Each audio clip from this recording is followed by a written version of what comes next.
So, what I wanted to talk about today is overwhelm and um, an exercise for exploring that.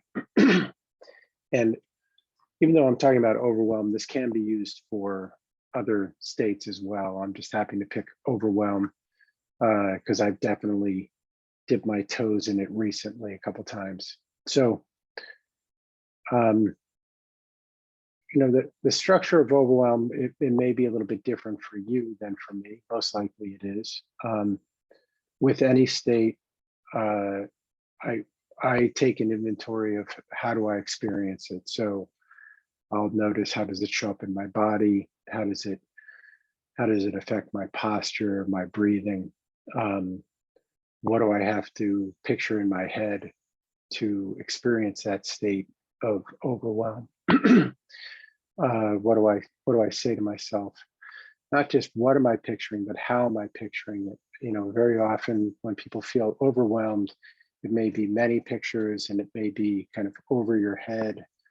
Um, so your structure will most likely be a little bit different than mine, but may have some similarities. But instead of just looking at the structure of overwhelm itself, what I wanted to explore was, how does overwhelm, how do we get from any other state into overwhelm? And overwhelm can be very interesting, as many states can be, in that it can either come on seemingly too suddenly or too gradually. And both of those can be problematic in a way. If it's too gradual, the change is occurring so subtly or below your threshold of awareness, and then seemingly you find yourself overwhelmed. So maybe it's coming on gradually, and then at the last minute it seems like it's sudden, because like, oh my God, I'm overwhelmed, but you didn't realize that there were many, many little steps on the way that led up to that experience of overwhelm. And conversely, when it comes on seemingly suddenly, we can begin to look at, okay, well, what was the thing that occurred just before that sudden onslaught of overwhelm? And so what happened just before you went into overwhelm, and what happened just before that, and what happened just before that? And you want to see if you can essentially step your way back, all the way back to when you're totally fine and everything is, you're centered, you're on top of things, you feel great. And believe it or not, what I want to do here is begin to build kind of a seamless bridge from feeling totally centered and on top of things into the state of overwhelm, because I want to be able to reverse that chain at any point. I also want to start to sensitize myself to some of the indicators that may be coming up much earlier in the process. And this is something that I know I do. I certainly see my clients do it. For example, they might feel a little bit tired with work or anything, and there's this feeling of, well, I can just motor through, it's okay, I don't need to pause and regroup. Now that may seem fine, but that can also lead to overwhelm if things keep piling on and on and on and on. So it's okay to sort of tough it out at times, but that thing that you're toughing it out over, that little speed bump there, may be your early warning sign that that you have to take care of something, or you will go into overwhelm. I'm also remembering there's this this is really a separate topic, but there's this idea of reserve, having a reserve of, it's obvious with money, you want to have a reserve of savings. You want to have a reserve of energy. You want to have a reserve of kind of emotional connection with people and well-being. And although it's easy to say like, oh, I can get along without these things and I can go further, I can go further. Sometimes we don't realize that when we've depleted these reserves in all these areas, that can be the point where we tip into overwhelm very easily.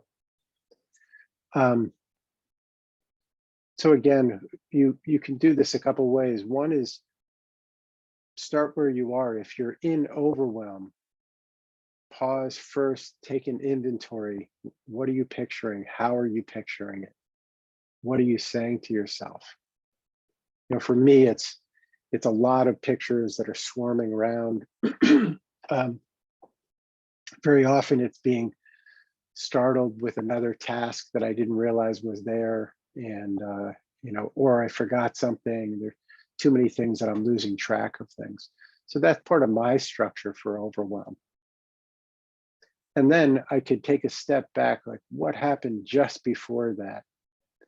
And just before that for me is where I feel like I'm handling a lot. Like I've got this, I can handle this, but I'm not really aware that if you added 1 or 2 more balls, I'm likely to drop them.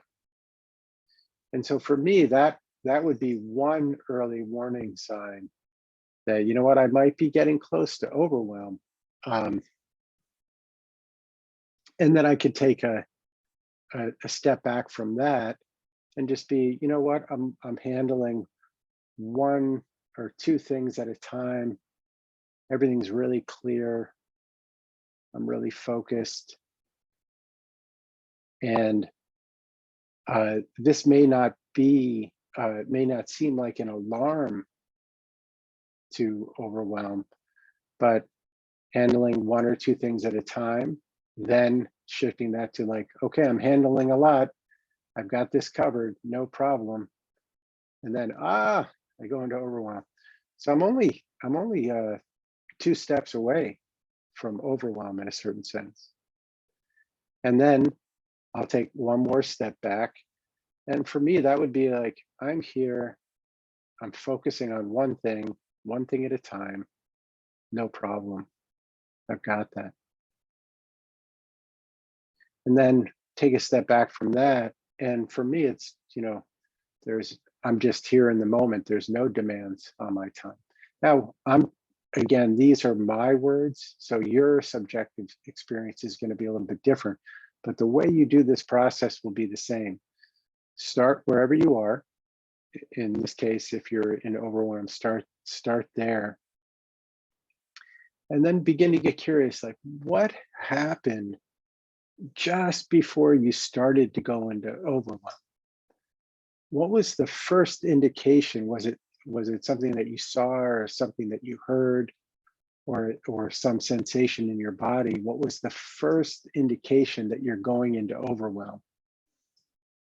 And what happened just before that? What was the thing that happened just before that? Here's an example occurred to me. I'll be going through my day and everything's going fine. And then I might see an email of a task that I forgot about. And all of a sudden I go, oh my God, there's too many things going on all at once. So that email for me was a trigger that tipped me over into overwhelm.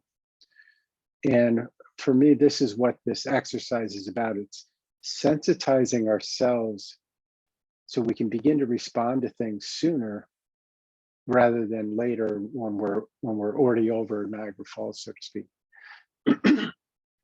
The other thing to notice is, in the last couple of days when I sort of flipped into overwhelm a bit, what I realized is part of it came up because I was taking on new levels of challenge.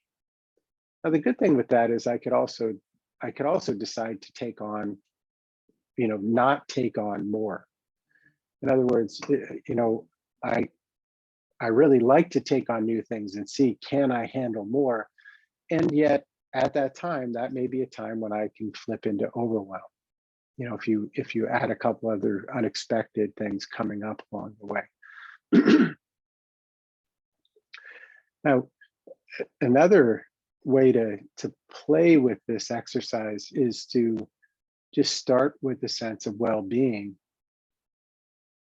and get curious. Ask yourself the question, what would have to happen for me to begin to get overwhelmed? What would I need to do? What would start to get me a little bit on edge? And you know, sometimes it's too many requests coming at once. So that's another way you can do it. You can start it at the calm side and think, how could I step my way into overwhelm? So those are the two approaches. Basically, we're building a pathway from calm, from centered, from being on top of things to being overwhelmed, and hopefully back and forth, so you can have some choice in moving back and forth between them. And I'll leave you with another thought, which is kind of a different way of thinking about it, but very often we get overwhelmed. But wouldn't it be nice at times to be overwhelmed with good things, overjoyed, overwhelmed with, I'm sure there's been times when you've been overwhelmed with laughter, where you couldn't stop laughing. And it's an interesting thing to think of, because it's a similar structure, but it's an overstimulation of something that we like instead of an overstimulation with things that we don't like. The other thing that I notice in building this bridge is that very often, if I restructure all the pictures in my head that create my experience of overwhelm, very often I'll calm down. It's not always the number, it's just the way that they're coming at me and that they're sort of surprising me. So if each one of those pictures that's swirling in my head, if I make a nice like deck of cards, then I can look at all of them and say like, yeah, there's a lot there, and I'll get to them one at a time. And amazingly, then all of a sudden I don't feel overwhelmed anymore. So that's our meditation or exploration on overwhelm for today. So I encourage you to take it out anytime you feel like you're moving in that direction.